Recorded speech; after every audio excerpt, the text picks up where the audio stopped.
কবিতাৰ শিৰোনাম এপাহ ৰঙা পলাশ তেওঁ।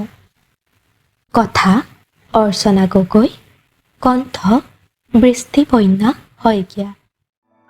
এই যে ফাগুনৰ মতলীয়া বতাহ চাগে তেওঁ সুগন্ধি কঢ়িয়াই আনে, সেইবাবেইতো ফাগুন ভাল পাওঁ। ভাল পোৱাৰ অযুত প্ৰতিশ্ৰুতি নিদিয়ে তেওঁ। এই যে অজস্ৰ ভিৰৰ মাজতো তেওঁৰ দুচকুৱে মোৰ ঠিকনা বিচাৰে, সেইবাবেইতো নিজক সজাই তুলি ভাল পাওঁ। নীৰৱ প্ৰেম আমাৰ, এই নীৰৱতাৰ মাজতে ডুলি থাকিব খোজো। মুকলি আকাশৰ তলত মুক্ত বিহংগৰ দৰে তেওঁক ভাল পাব বিচাৰোঁ।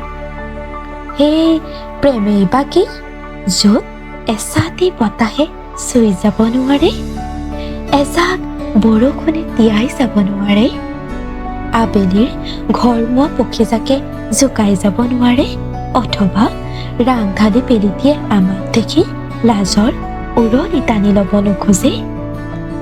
কোনো বান্ধোনৰ আবদাৰ নথকা সেই প্ৰেম, এনেদৰেই থাকক তেওঁ মোৰ স্পন্দন হৈ, হৃদয়ৰ সমস্ত ভাল লগাৰ অনুৰাগ হৈ।